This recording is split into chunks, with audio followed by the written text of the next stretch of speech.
Olá, meus queridos irmãos, meu nome é Valéria e é muito bacana ter a companhia de vocês aqui em nosso podcast Jornada Poética. A poesia de hoje, de nosso querido livro Parnaso de Além Túmulo, tem como autor espiritual Augusto dos Anjos e leva o título de Voz do Infinito. Meus irmãos, eu comecei a ler a poesia para depois refletir e começaram a aparecer palavras bem complexas. Aí, eu fingi normalidade até a terceira palavra que eu não estava entendendo.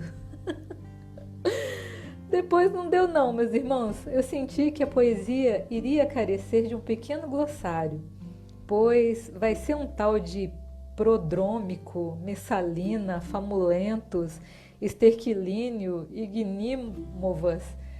Então vamos aos significados das palavras. Prodrômico. Pródromo quer dizer sinal que indica início de doenças sem que hajam sintomas. Messalina significa libertina. Odres significa antigo recipiente feito com pele de animal para levar água, vinho, etc. Famulentos significa voraz, ávido. Esterquilíneo significa sujeira, imundície. Ignímovas, significa que expele fogo de si.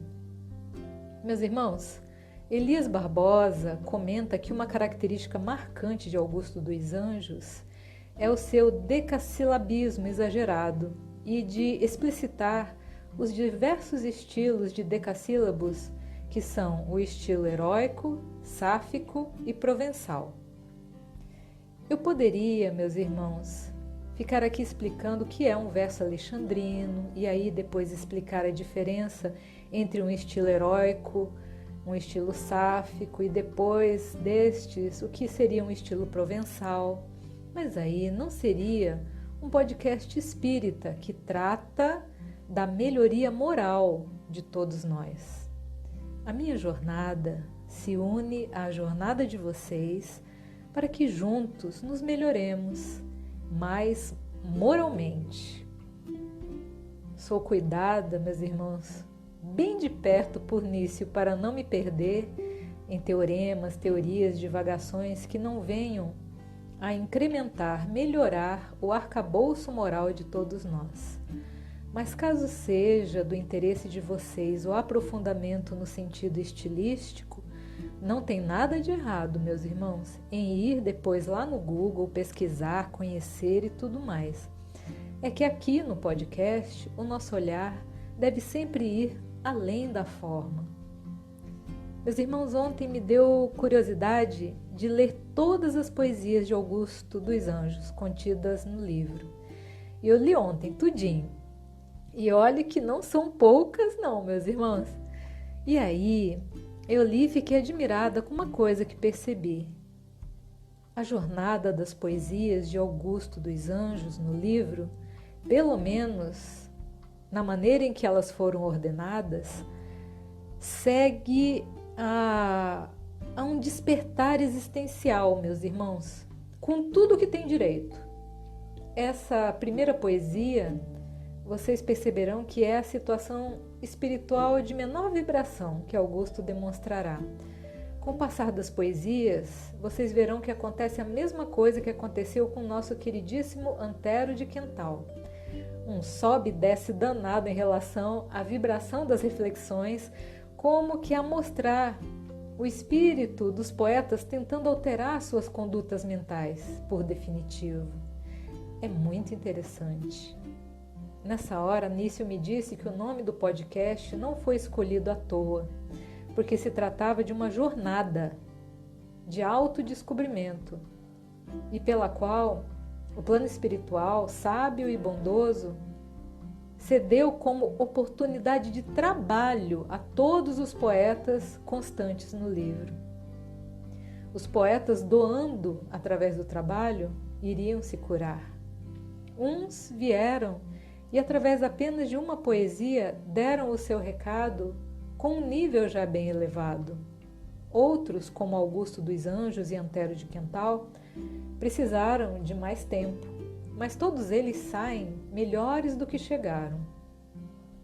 Uma coisa que dá uma vontadinha de saber, e que seria algo que eu perguntaria para Chico Xavier, seria a respeito do ordenamento das poesias.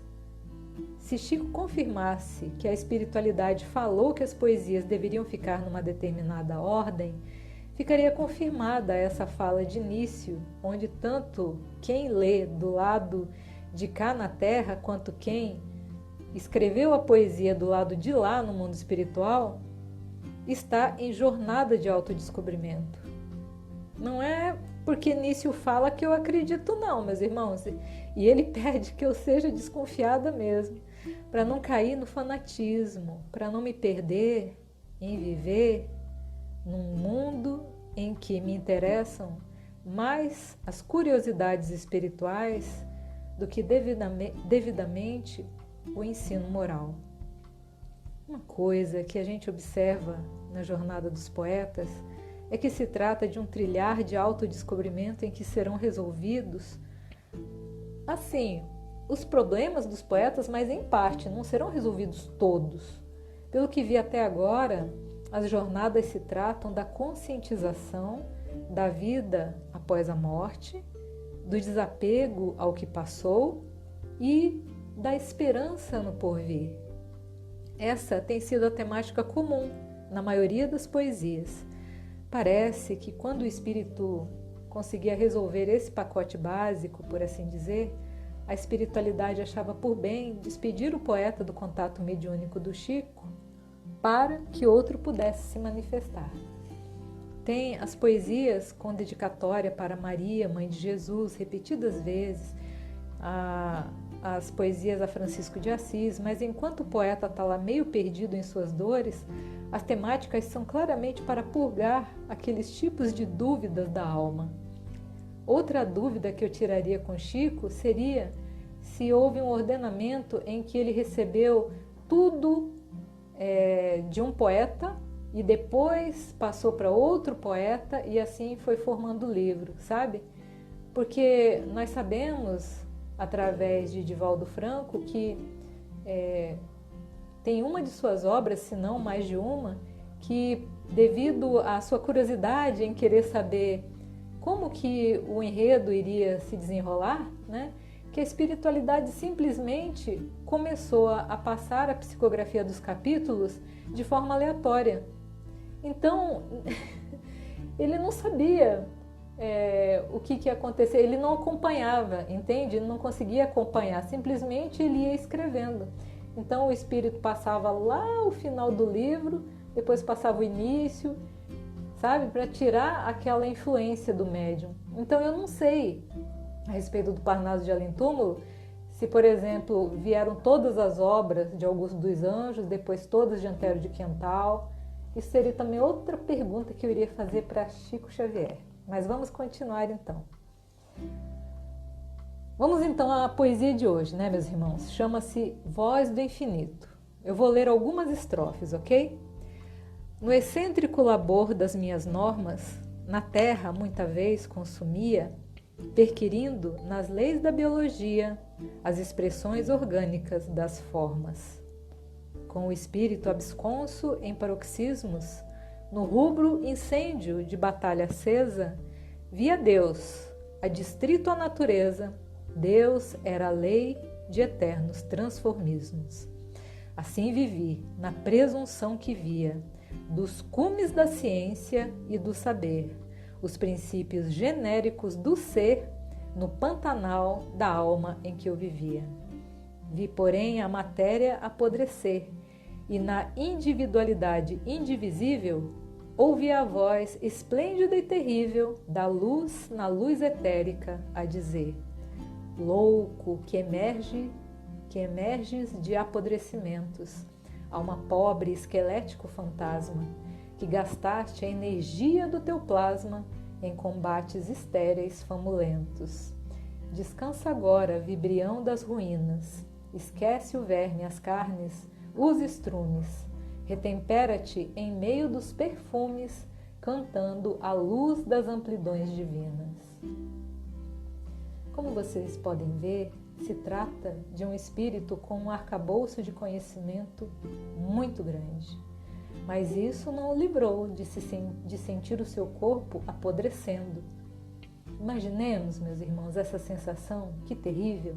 O espírito estava tão ainda densificado que ele conta que passou por um bom tempo em espírito sentindo todas as sensações do desmanche do corpo físico. Isso está claro no verso que diz: vi, porém, a matéria apodrecer. A gente sabe que apodrecer é um processo, nada apodrece de uma hora para outra. Então, o negócio, meus irmãos, foi muito sério. No meio de suas maiores angústias, aparece a voz que lhe socorre daquilo tudo, mas antes lhe enquadra de forma veemente, lhe esclarece sobre o equivocado modus vivendi passado e lhe aponta ao final uma esperança. Nessa parte do poema, eu fiquei na dúvida se essa voz seria a de um irmão socorrista que conseguiu sintonia com ele, ou se tratou de sua própria consciência, né, num momento de despertar da sua alma, mas a partir da verificação da sua própria consciência, entendem? O texto fala assim: ouvi a voz esplêndida e terrível da luz, na luz etérica, a dizer: louco que emerges de apodrecimentos, alma pobre, esquelético fantasma, que gastaste a energia do teu plasma em combates estéreis famulentos. Sinceramente, pelas comunicações nos livros como Nosso Lar, Os Mensageiros, a gente não vê, meus irmãos, os enviados de Nosso Senhor indo socorrer e chegando no espírito e colocando mais peso ainda, onde o que se tem já é quase insuportável. É por isso que eu fico na dúvida, sabe? E por isso acho que se trata da própria consciência do poeta. Um irmão socorrista, vendo alguém no caos, como ele estava, estaria interessado em lhe fechar as feridas, sem enfiar o dedo nelas. Ele teria assertividade para ver que naquele momento não era adequado, né, se fazer sermões. Pelo menos é o que eu creio, sabe, meus irmãos? Isso aí tem cara do próprio Augusto dos Anjos, duro, seco, muito sabido, mas que não sabia nada, dando um sabão em si próprio.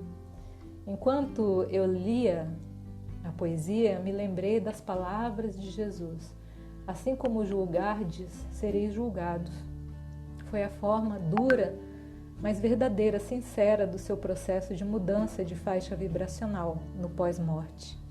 Ele se sentiu enojado de tudo aquilo que viu de putrefações, e esse desgosto por tudo isso que estava vivenciando lhe fez mentalmente ansiar por algo mais, algo melhor. O que importa é que nosso querido poeta, ao final da poesia, se vê acolhido e vai começar, nas poesias seguintes, a se autodescobrir. Olha o que a poesia fala: descansa agora, vibrião das ruínas, esquece o verme, as carnes, os estrumes, retempera-te em meio dos perfumes, cantando a luz das amplidões divinas. Veremos que ainda vão acontecer muitos retornos a pensamentos derrotistas similares. Ele vai tentar fugir falando difícil a respeito do ego, do homem, do universo, sendo prolixo a respeito da terra, da alma, até purgar de todas as formas, até retirar todas as dúvidas na forma de raciocinar a vida encarnada e o pós-desencarne. Isso me deu inspiração para falarmos sobre etapas necessárias de nossas vidas que temos que passar. Para ser mais exata, mais contemporânea, gostaria de falar sobre essa fase 2 da pandemia que nós estamos adentrando. No livro Palavras de Emmanuel consta, na mensagem Deus, ao seu final, as seguintes recomendações que eu acho muito adequadas. Lá diz assim: toda modificação para melhor reclama luta, tanto quanto qualquer ascensão exige esforço. Será muito fácil ao homem confessar a aceitação de verdades religiosas, operar a adesão verbal a ideologias edificantes. Outra coisa, porém, é realizar a obra de elevação de si mesmo, valendo-se da autodisciplina, da compreensão fraternal e do espírito de sacrifício. Para acessarmos ao início da regeneração, então, meus irmãos, o que a mensagem fala é que é preciso que determinados valores morais já estejam presentes em nós de maneira coletiva. E é isso que o vírus veio promover. Quer que cresçamos espiritualmente a nível planetário. Uma coisa é de lábia eu saber o Pentateuco espírita. Outra coisa bem diferente é frente a uma mãe de 90 anos, sozinha, você não poder ir estar com ela, você ter que consolá-la à distância, porque você sabe que deve preservar a sua saúde dessa maneira. Uma coisa é eu querer encontrar o meu amor, abraçá-lo. Outra coisa é eu ter maturidade suficiente para compreender que estamos passando por um processo de purga moral, todos nós. Não só eu, ou só você que me ouve. Todos nós estamos nos adequando a um novo patamar vibracional. Isso é amadurecer espiritualmente. Então, por uma questão de disciplina e clareza na forma de pensar, se eu, Valzinha, tivesse a honra de poder atingir vossos corações, eu pediria encarecidamente que nessa entrada do ano, que se dará amanhã à noite, e que no mês de janeiro que virá, que a gente continuasse utilizando as máscaras, meus irmãos, não somente no queixo, né? Mas cobrindo o que tem que cobrir, a fim de fazermos a nossa parte de esforço nesse processo, que compreendêssemos que não podemos ainda aglomerar. Mas Val, tem um jogador aí que vai fazer festa para 2.000 pessoas. Para essa situação eu uso um princípio que toda mãe usa com o filho. O filho chega para a mãe e fala assim: ô mãe, o fulano está indo lá no shopping, todo mundo está indo, mãe. E o que mãe fala se observa que não é adequado o filho ir, meus irmãos? Ela diz assim: e você, todo mundo? Então, não é porque alguém de renome está fazendo que nos dá a chancela racional de ir fazer o mesmo. Na verdade, frente aos artigos científicos que existem comprovando que não podemos aglomerar ainda, a ida a festas e aglomerações é de uma irracionalidade singular. Perdão se fui um pouco incisiva em minhas palavras, meus irmãos, mas é que o tempo urge e a gente está vendo a juventude não se importar em se tornar transmissora em potencial. Tudo bem que você pode não sentir nada. Eu mesma tive o vírus e não tive sintoma algum, mas eu fiquei isolada meus 15 dias. Mas também eu penso que você pode ter a responsabilidade de transmissor, de passar para um idosinho, para uma idosinha, se você não cumprir as medidas, as regras sanitárias. Lembremos do ditado: mar calmo nunca fez bom marinheiro. Estamos sob fortes ondas, mas exatamente elas é que nos farão exímios navegantes. Não fujamos logo agora, na hora de tirar o certificado, de fazer a parte que nos cabe. Muita paz a todos, permaneçamos disciplinados e conscientes do momento. Um forte abraço e nos vemos no próximo Encontro Poético.